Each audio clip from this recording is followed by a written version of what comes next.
Thank you very much for joining us. I'm in conversation today with Jim Cummins, a real opportunity to have some good conversations with somebody who has the historical brain of our entire field, but also still a finger on the beating pulse of where we are now.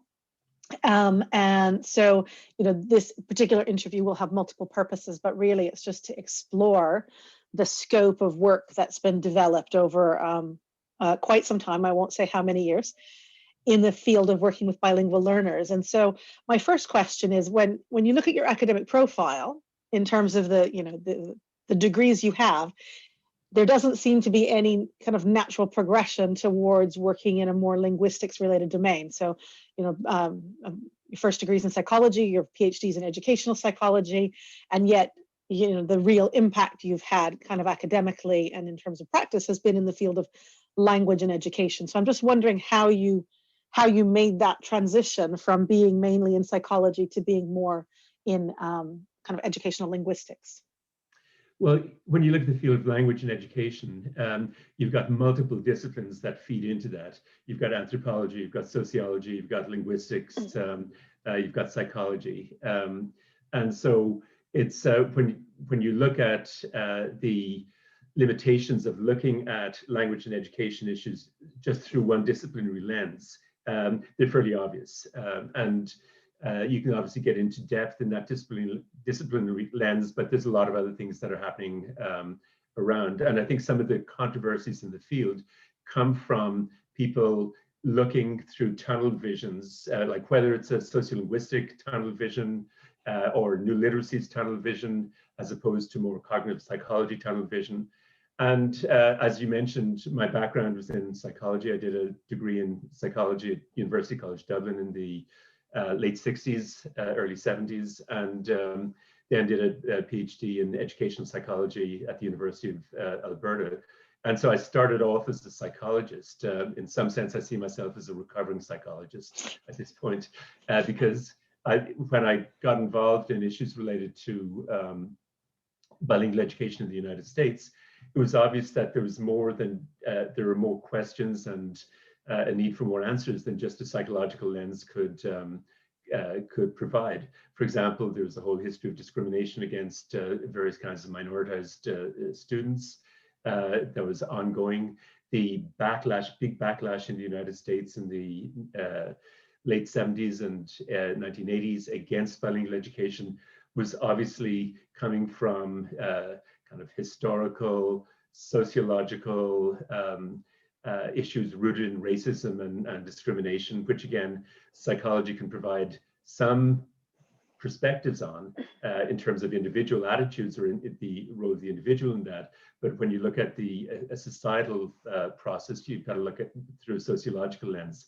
So the work I've done is very much interdisciplinary.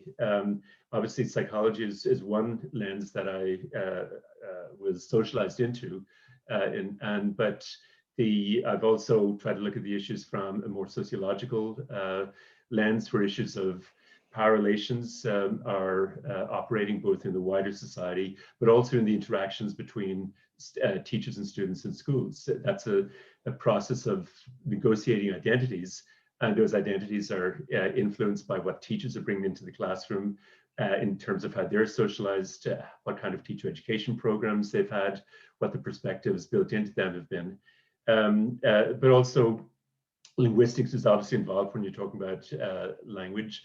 I'm not a linguist, so I don't go into any depth in terms of the hardcore theoretical linguistics issues. But in terms of applied linguistics, when we look at what's happening in educational contexts, languages are being negotiated, attitudes towards languages are being communicated, and varieties, the legitimacy of different varieties of language that students may bring into the classroom is also being negotiated. So that perspective is crucial. So you've got a situation where looking at these issues from an interdisciplinary perspective allows checks and balances, allows for dialogue amongst those different perspectives, and that's where I've been coming from. And I think some of the critiques that have been made of work that I've done or distinctions I've made come from people whose perspective is narrower than the one that I'm using. I'm not saying that in any kind of negative sense, but they're looking at, for example, a distinction between conversational language and academic language from, let's say, a sociolinguistic point of view or psychology point of view, and it doesn't really fit into categories that they're used to operating within. So for me, I guess my analytic interest and analytic lens starts and ends with what's happening between teachers and students in the classroom.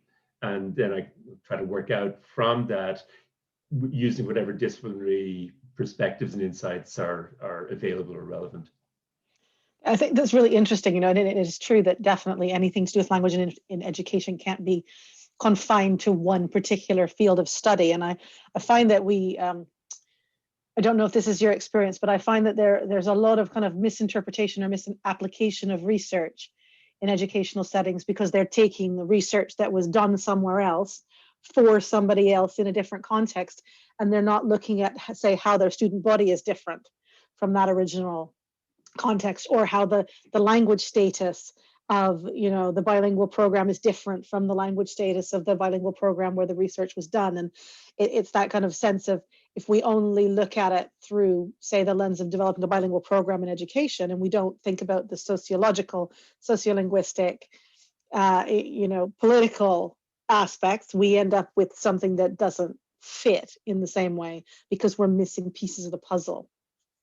Yeah, if you look at some of the issues that have been discussed amongst researchers, amongst theorists, if you look, for example, at issues related to literacy and the reading wars that are taking place in multiple contexts, phonics versus whole language, focus on phonological awareness and teaching phonics in the early grades as opposed to a more social orientation. The late Brian Street's distinction between ideological orientations to literacy and autonomous orientations. There's a tendency to set up either or distinctions here, so that, for example, those who are coming from what's sometimes been called a social practices perspective or an ideological perspective will tend to ignore or dismiss all of the cognitive psychology work that's been done on early reading processes and teaching. Likewise, the cognitive psychologists, many of whom, particularly in the United States, are strong proponents of intensive teaching of phonics in the early grades, pay no attention to the broader sociological issues that are involved in terms of understanding underachievement. And what I've tried to do is say, look, these are each legitimate perspectives, and we need to put them together. Not all questions relating to literacy or the achievement of students from minoritized or minority backgrounds are ideological in scope. Not all questions deal with issues of power relations. So, for example, when we look at research that I've done and other people have done on how long it takes students to catch up academically when they're learning the school language, when they've immigrated and they're learning the school language, well, that's a question that doesn't lend itself to looking at it only from an ideological point of view. You've got to look at what we know about processes of language learning, differences between different aspects of language and the different trajectories that are associated with them, and also look at what's happening in the classroom. To what extent have schools provided the kind of learning environment that will accelerate or maximize the progress of students? So those questions are ones that can be answered to a considerable extent from a cognitive psychology, from an applied linguistics perspective, without getting directly into issues of broader power relations. And so to dismiss, for either group, to dismiss the perspectives of the other is leading to absolutely irrelevant and counterproductive squabbles within the academic community. So adopting a both and perspective rather than an either or perspective, I think is much more productive. And that's what I've tried to do. Yeah. So you referred to a little bit there to academic proficiency and developing of academic proficiency. And one thing that I wanted to ask you about is kind of your own theoretical development over the years, because I co-teach a second language acquisition class in a master's program. And like every second language acquisition class, I'm sure, at least that I know of or have ever been involved of, involved in. We go through the historical perspectives, starting with some really old ones where bilingualism was considered to be negative and disadvantageous. But when we move into where are our theories that start to show bilingualism as being potentially advantageous, we walk our students through the threshold hypothesis, common underlying proficiency, and into BICS and CALP. And so there's that real progression of your own theoretical development over the years that we use to now help future generations of teachers see how we can develop from one particular perspective into the classroom and use that knowledge to be helpful for our students. So I'm wondering if you can just share with us a bit your own process of, kind of the development of this idea of the threshold hypothesis and where the thresholds sit, and how did the common underlying proficiency come from that, and then into BICS and CALP, and the development that's gone through over the years as well. Okay, how many hours do you have? So you say in a nutshell. I'll try and compress it, but basically the threshold hypothesis was something that derived from the work I did in my thesis research at the University of Alberta, where I'd followed up the study by Elizabeth Peel and Wallace Lambert in the Montreal area that had kind of turned around a lot of the previous research. As you pointed out, a lot of the earlier research seemed to show that bilingualism was associated with all kinds of negative consequences for students' cognitive development and academic success. And Peel and Lambert looked at what they called balanced bilinguals. In other words, students who continue to develop both languages. This was in a Quebec context or Montreal context where many people are fluent and have had opportunities to learn both French and English. And what they found was that when they looked at young people who had developed a relatively high degree of fluency and literacy in both their languages, they found that these students were doing better on a variety of other cognitive measures also. I followed up that and found similar kinds of results in the sense that students in French-English bilingual programs in Western Canada, some of whom came from French home backgrounds, some of whom came from English home backgrounds, some of them who had been exposed to both languages in the home. Again, students who were doing well in both languages seem to have developed stronger awareness of language. They seem to show more flexibility in their thinking in various ways.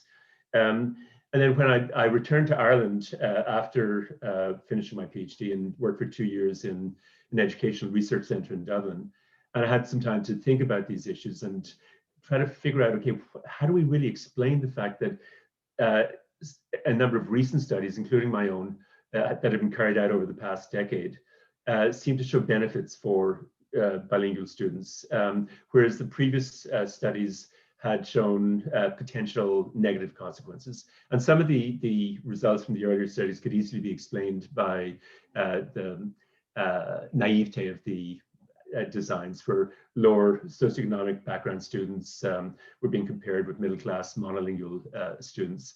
But it seemed there may be more going on there. And so what I came up with was that we could at least partially explain some of the differences by looking at the language proficiencies in L1 and or L2, depending on what the medium of instruction was.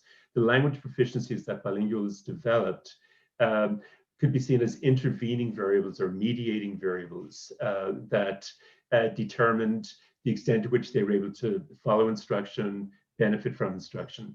And so I suggested that there may be threshold levels of proficiency in one or both languages that students needed to attain in order both to avoid potential negative effects and experience the positive effects that research was suggesting accrued to bilinguals who developed proficiency in both languages.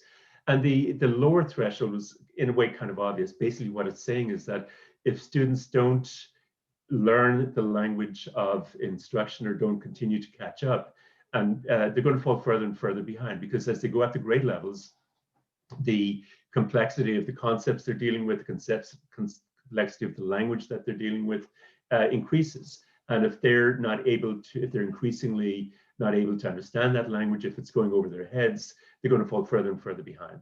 And so it was a fairly simple idea. And and that's basically where it came from. And it's at this point, I don't talk about the threshold hypothesis very much, except if I'm talking in a historical way in terms of how some of these ideas evolved, because whether or not there are thresholds is something that's difficult to determine. And it's really irrelevant to practice, because what the research is saying is that students who continue to develop both their languages during the school years, who develop what I and other people have called an additive form of bilingualism, experience various kinds of linguistic, educational, and cognitive benefits, particularly in the areas of becoming more aware of language, metalinguistic awareness, learning additional languages, and possibly some more subtle effects related to what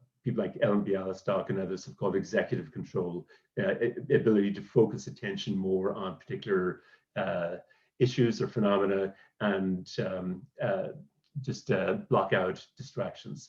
So that research has continued, and that's where the threshold hypothesis came from. But the important point, the bottom line for teachers, is that it clearly benefits students, whether they're coming from a majority language background or a minority language background, to promote ongoing development of oral and literate language in both languages.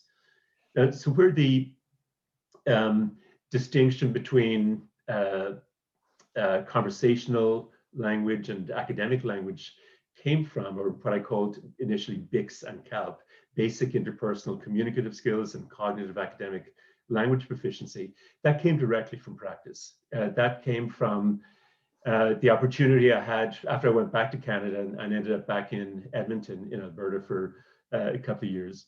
I was able to work with psychologists who were in one of the school districts in the city to examine psychological assessments and teacher referral forms that had taken place within the school district over the previous 3 years. They were getting an increasing number of students from immigrant backgrounds, and the psychologists were worried in case the measures that they were using were not appropriate or were not fair to students who were learning the school language. And so we got talking, and I suggested that I can take a look at what you've done and see what comes out of it. And what came out of it was the fact that in many cases, teachers would refer students, often in the early grades, like grade 1, grade 2, who had come from immigrant backgrounds, who were either born in Canada or who had arrived at an early age. And they would make statements like, Jose arrived from South America 2 years ago. He's made excellent progress in learning English. He now understands it fluently, understands it well and speaks fluently. But I'm really concerned about whether he has a learning disability because his reading scores are so far behind other children of his age. And that was a pattern that came up over and over again. When those children were sent to the psychologist, there was quite a bit of variation, but many psychologists just didn't even pay attention to the fact that the child was coming from a non-English speaking background because he or she was fluent in English to all intents and purposes. And they're on the Wechsler scales, the Wechsler Intelligence Scale for Children, the revised edition, which was the one used at that time. The typical pattern was one where the students would get a verbal IQ in the mid 70s, mid to high 70s, like with the mean being 100, and a nonverbal IQ of mid to low 90s. So about a 15 to 20 point gap between verbal and performance.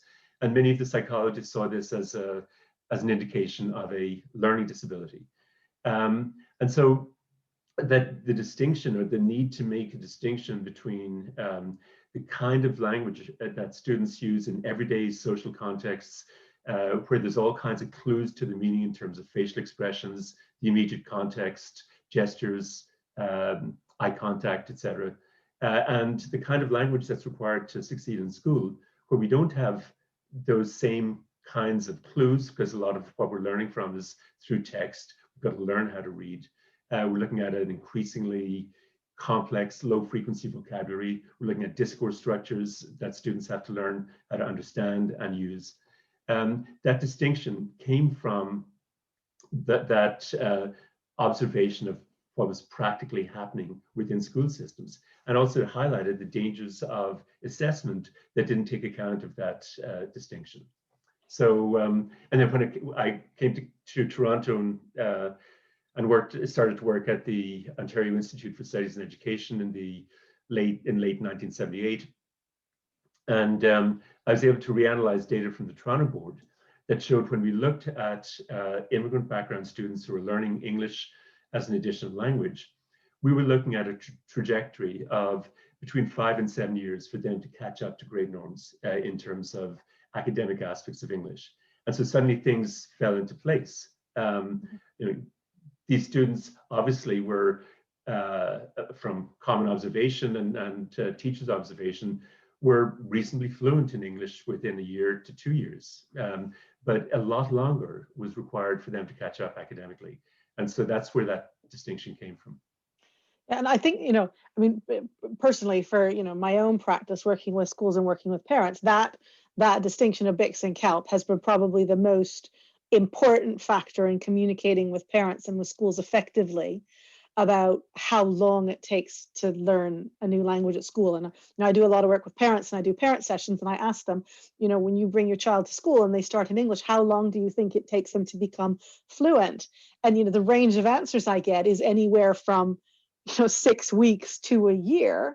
Yeah. But it's almost never longer than a year unless somebody's read something and knows what BICS and CALP is. And so there's a really pervasive misunderstanding that as soon as a child sounds good enough, that they should be then accessing the curriculum in the same way as other children who are, either native speakers or fluent speakers.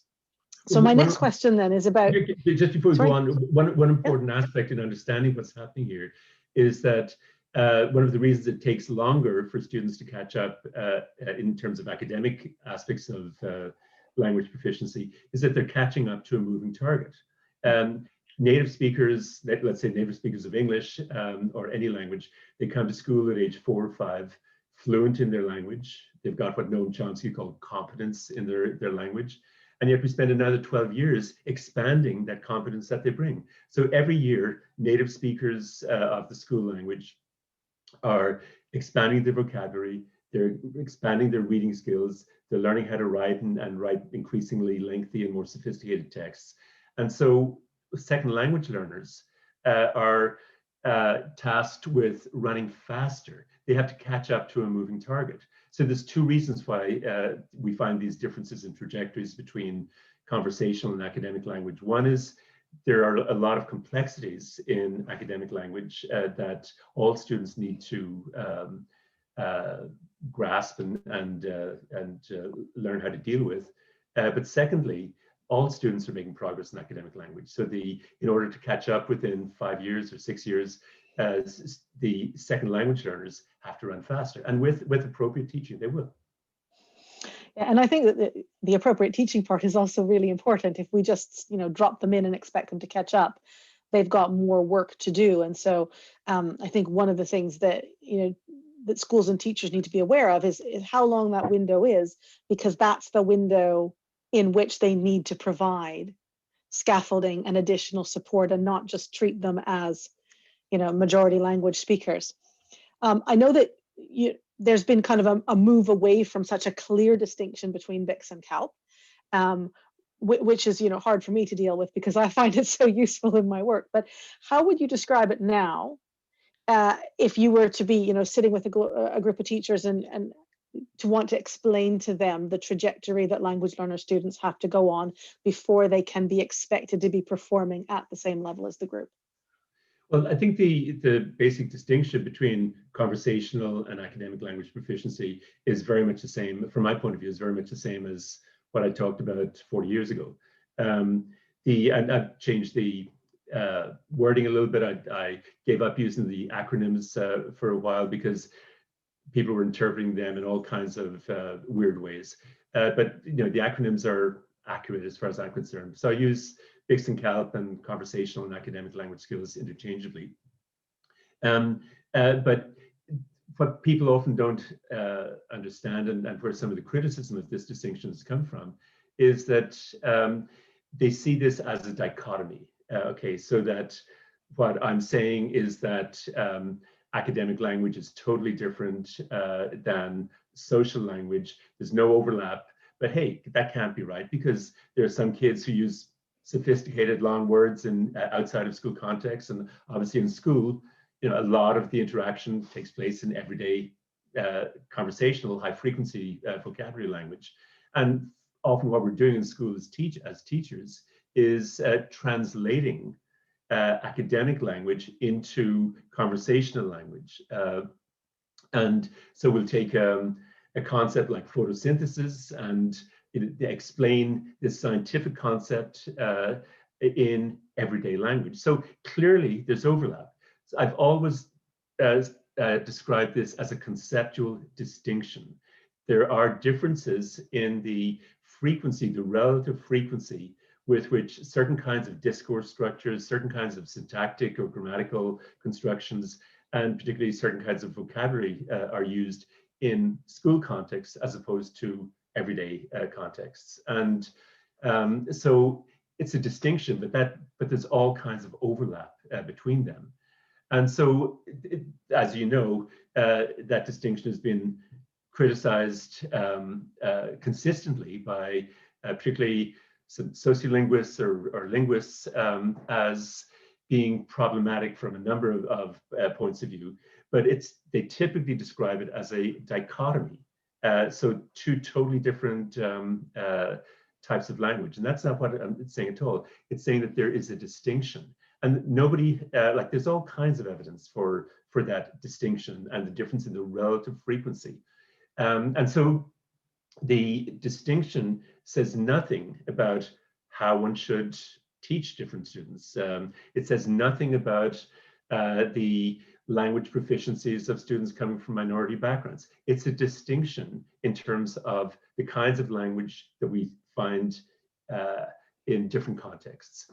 And so when we look at some of the critiques of this distinction, some people have argued that, by talking about CALP, cognitive academic language proficiency, what I'm saying is that students from minority backgrounds are failing in school because they have low CALP, they're cognitively deficient, they're linguistically deficient. And to me, that's so frustrating because it's a total distortion of everything I've said. Those critiques have continued. And so you find a curious distinction between the fact that, as you point out, that distinction is taught in a large majority of teacher education programs for second language teachers. It's something that, as you pointed out, for a lot of teachers, the penny drops when they realize that, oh, just because Jose is speaking English fluently after 18 months here, doesn't mean that he's caught up. And it has all kinds of implications in terms of the fact that it can't be just, or the attitude in the school, the implicit or explicit language policy in the school can't be just one that says the ESL teacher is going to take care of the problem. Students are lucky if they get maybe 1, perhaps 2 years of ESL support, but when we're looking at a much longer trajectory, it means that all teachers have got to be part of the language support process. So it has huge implications for what happens in schools. And that's one of the reasons why it's known by most teachers. It's taught in a large number of teacher education programs. And yet in the academic community, it is consistently criticized by a number of academics who see it as prescribing or see it as saying that the reasons why students from minority language backgrounds are doing poorly is because they have a deficit in their language. It says nothing about that whatsoever. And basically as a teacher educator, I've never read that into it. In anything I've ever read about it or used it in my own work, I've never ever come across from teachers the wait a minute, are we saying that they're cognitively beyond? No, no, of course not. I think that when you're in the classroom, you can understand really clearly what's the difference between conversational language and academic language because you live it. And so it's not something I've ever had a teacher question, because when they find out, when they're given a framework to understand that's quite clear, and they understand that it's not linear. It's not that you develop all of your BICS before your CALP, because of course kids in school in a second language have to develop their CALP, start developing their CALP right away. But it just gives them a way to better understand the developmental trajectories of their students. And I've never had a teacher question the validity of that construct, which I think is really important, and brings me to, I think, my next and most important point, which comes from your new book. You have a new book coming out hopefully in August this year, August 2021, with Multilingual Matters, and it's called Rethinking the Education of Multilingual Learners, a critical analysis of theoretical concepts. And I've had the good fortune to be able to scan the table of contents, and what jumped out at me immediately was that in all of the first chapters you finish with implications for language policy and classroom instruction. And I find that really interesting, because as somebody who kind of sits on the fence between academic and classroom based, one of the things I find deeply frustrating is the consistent and persistent divide between the research we do and what it means in the classrooms where we're trying to improve the situation of our multilingual learners. So I know tons of really great literacy research that shows how and why EAL learners are behind in their English development, but it's not connected to then, here are some things we can do to make a difference. So can you maybe just, if you want to give me a background to why you wrote the book, that would be great, but also talk particularly about why you included that section in so many chapters of implications for language policy and classroom instruction. Well, as I mentioned before, my interest and my focus begins with what's happening in classrooms between teachers and students, and it ends with what's happening in classrooms between teachers and students.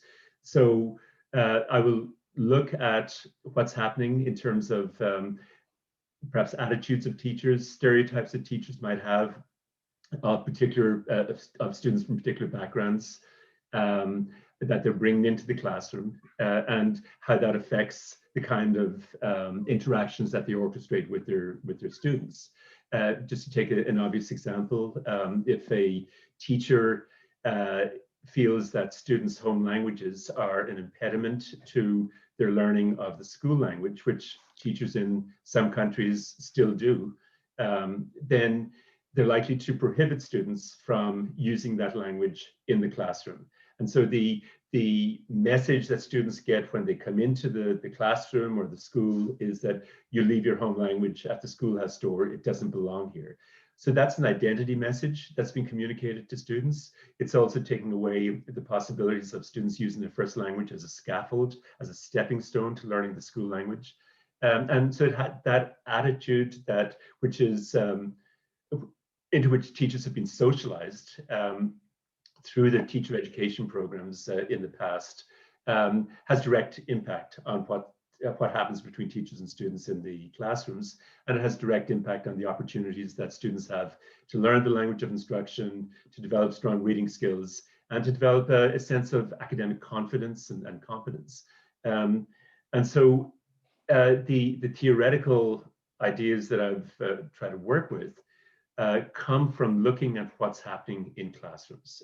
So again, to take another example, if teachers are not aware of the trajectories that are typically experienced by students in catching up academically, if they think that, okay, it takes 6 months or a year for students to learn English or whatever the language might be, then if a student is not doing well academically and they've been here for 3 years, it can't be due to English, or their English is fine, but so maybe they've got a learning disability. And historically, a lot of students from linguistic and other minority groups have been labeled as educationally retarded, as handicapped, because of psychological assessment measures, biased psychological assessment measures being used to reinforce teachers' beliefs that, okay, this can't be a language issue, it's a problem that the student has in his or her head. So those attitudes, which are ultimately sociological in the sense that they're not contested by language policies within the schools or school systems.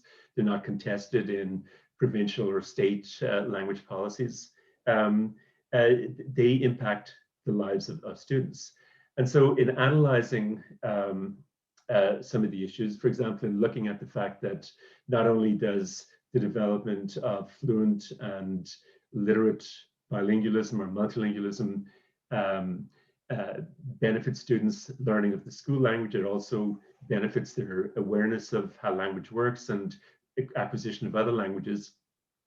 That research has direct implications for what teachers should be doing in schools.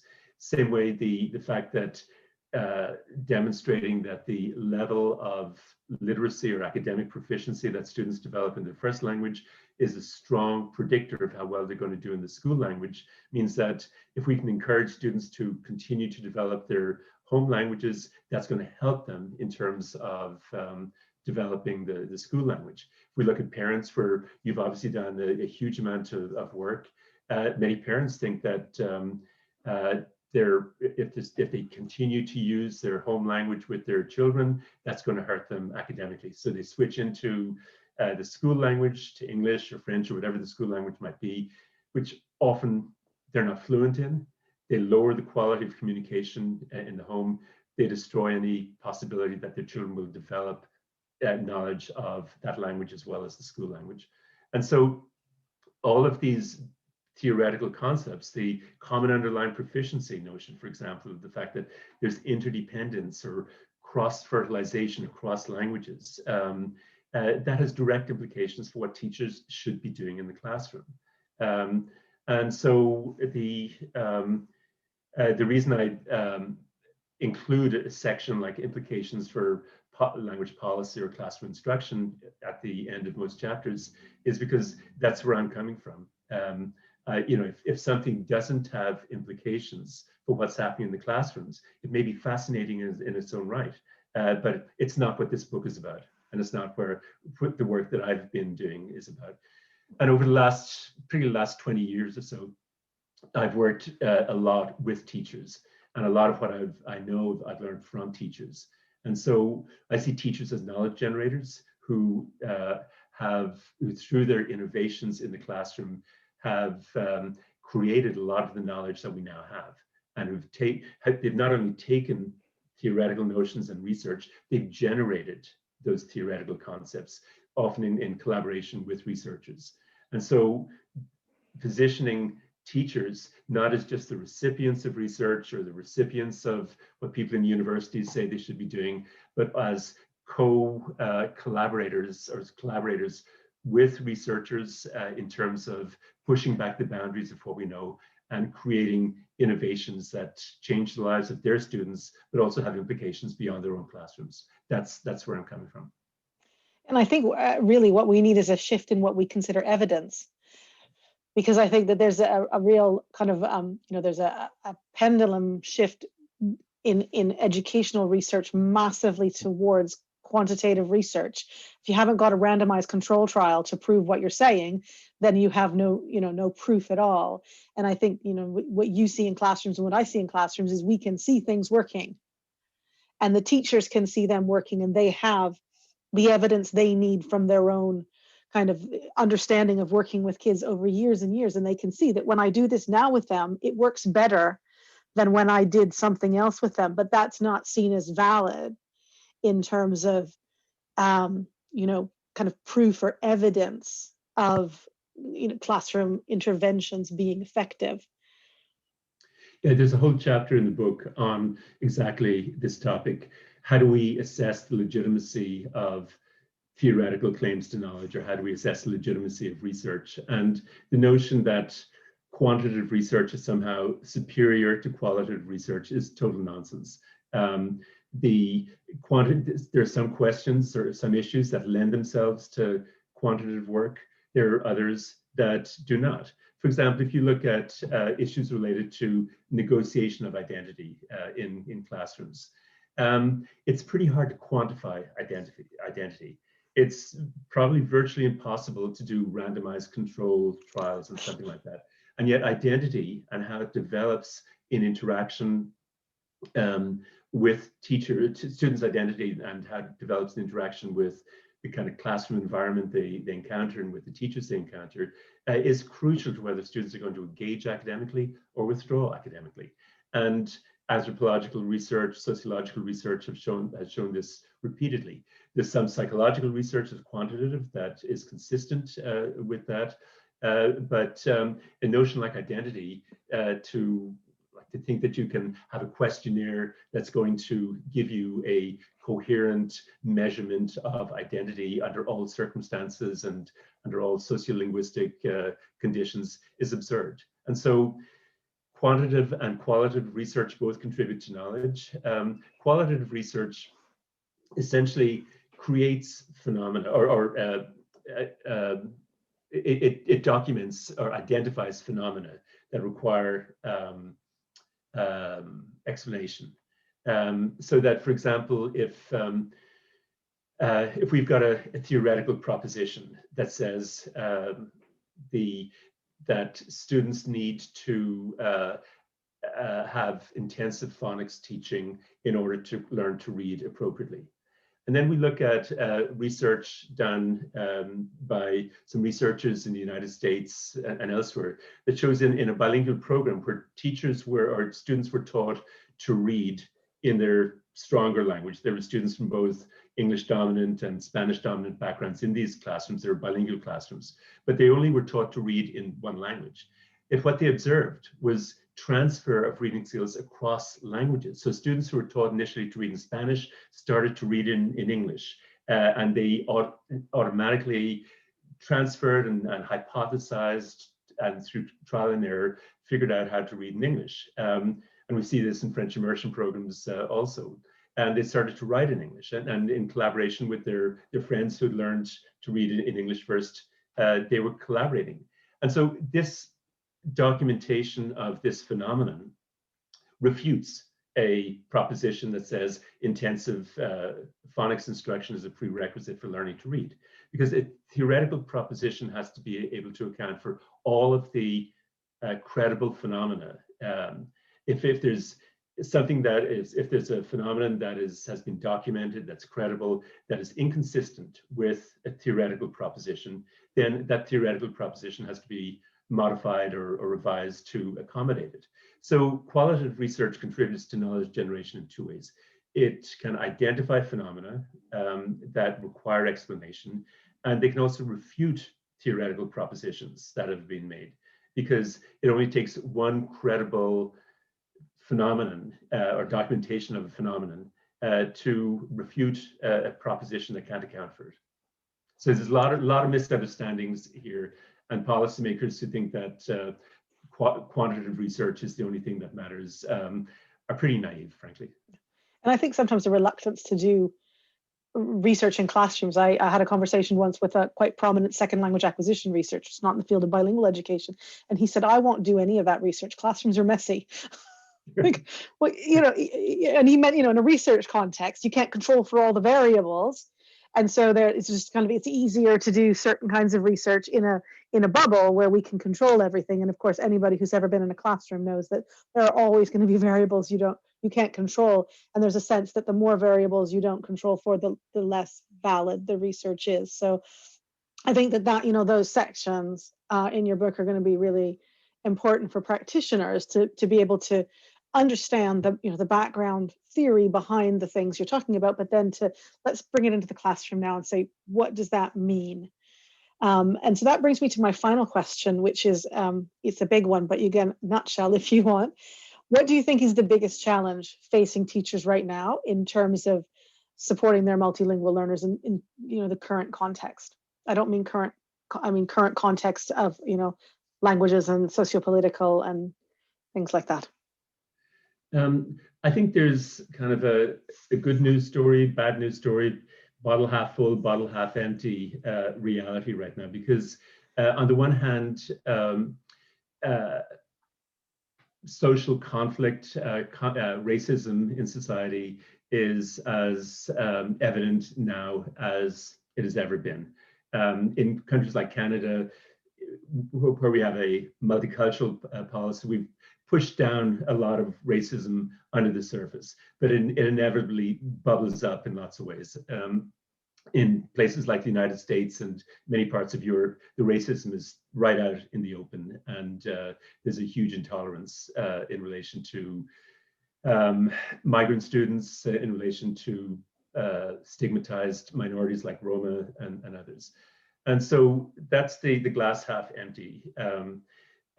Contributing to the glass half empty is the fact that teacher education programs tend to reflect the societies that fund them. And many of them are still reluctant to put issues related to diversity, multilingualism, language learning in the mainstream of their programs. And so many teachers are coming into schools with very little knowledge of the fact that there may be differences in the trajectories of acquiring conversational fluency in a language as opposed to academic fluency. No knowledge of the fact that students' first language can be a positive force in acquiring the second language. They're still operating on the notion that this is a problem to be gotten rid of. And so there's all of the negative stuff that we're very much familiar with is still there. On the positive side, we have a lot more research. We have both quantitative research as well as qualitative research. The research carried out over the last 20 years or so by the Organization for Economic Cooperation and Development, the OECD, has given us a vast amount of quantitative data that shows patterns of success and failure and big differences across countries in terms of how well students are from minority second language backgrounds are doing. It's also showed very strongly the central importance of literacy engagement in terms of literacy achievement. So there's a lot of information that's come out of those quantitative studies. There's also been in a way, a revolution over the last 10 years in terms of more and more teachers understanding that students' home languages can be a positive force in the learning of the second language. The work of Ophelia Garcia and her colleagues in New York has contributed strongly to that in terms of the notion of translanguaging, which derived originally from Welsh researchers and educators. But the notion, basically, it's a label for what a number of teachers were already doing for quite a number of years, but basically saying that we need to encourage students and enable students to make use of their full multilingual or bilingual repertoire in carrying out academic tasks and activities.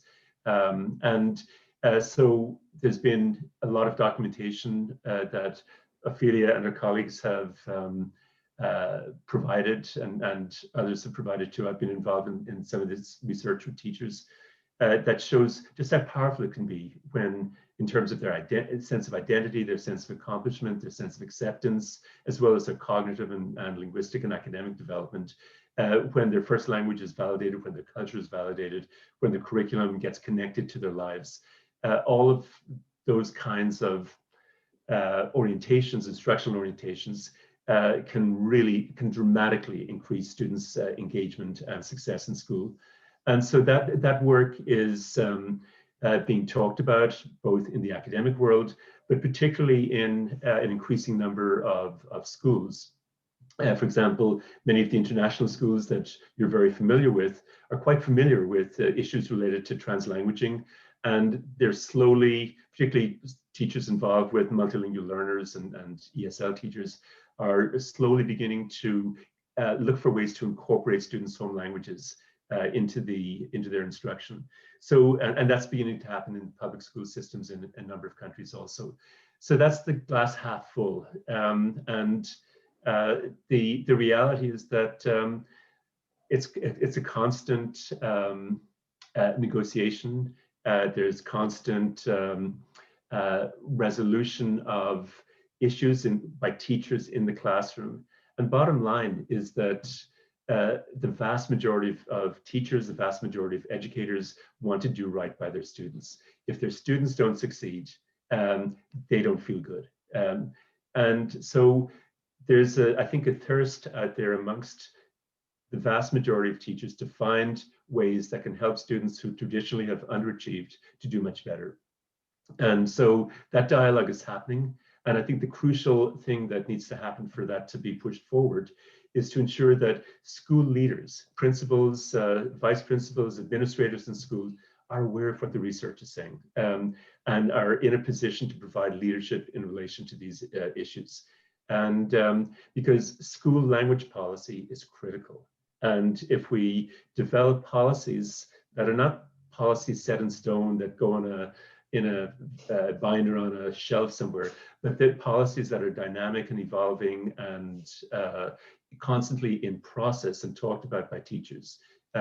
If we can develop those policies that talk about the role of students' first language, that talk about what kind of books we should be buying for school libraries, that talk about how we involve parents to a much greater extent in their children's education, then I think a lot more schools are going to be successful in helping all students to succeed. The crucial issue is, to what extent do individual schools see themselves as having agency, or teachers and educators in those schools see themselves as having the power to make change and feel the support from their administrations in exploring how we can teach the students who happen to be in a classroom as well as possible.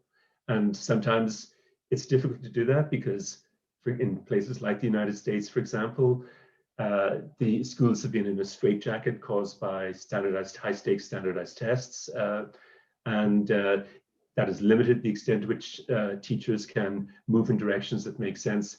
In other contexts that are less dependent on examinations and standardized tests, like, for example, Canada and some parts of Europe, there's much more potential freedom to move in productive directions.